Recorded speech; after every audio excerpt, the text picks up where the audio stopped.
Why would XRP be allowed to be listed on Coinbase for the public if it's intended to be such a high price? Because they don't care about retail, Gavin. Most people are going to mess this up, and they know that. And I'm not saying that to be mean. You can just look at statistics. 60 to 70% of people that win the lottery go bankrupt within 3 to 5 years.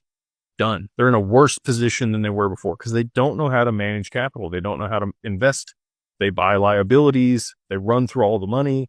Hundreds of millions of dollars burnt, lit on fire in 3 years because people don't have the financial education. They don't have the resources. They don't have the network. They don't have the professionals they need to be able to manage this appropriately. And they know that's what's going to happen to all these people. And most people are going to sell it. Most people don't care. They want the cash, and they will sell the XRP at a high price, and then the institutions will use it. And again, like I said earlier, retail might hold 2 billion XRP, maybe like 2% of the supply. And the other reason is they needed retail to create liquidity in the market so that they could test the asset. And look, like there's lots of people that are like, Ripple sells XRP to fund their business. Yes, they absolutely do. That's not a bad thing in my opinion. It is a positive feedback loop. They're able to use it to fund their business, to continue to build out the success of the network that continues to raise the value of the token that they sell to fund their business, to build out the network, to increase the value of the token.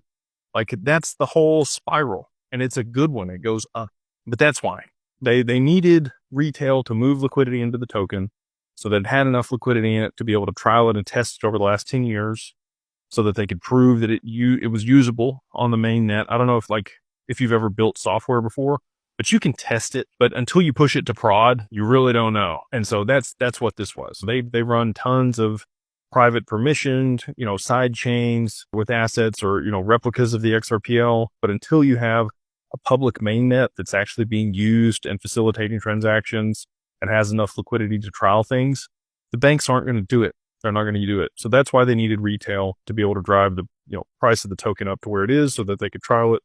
And then now that they're ready to use it, they'll push it up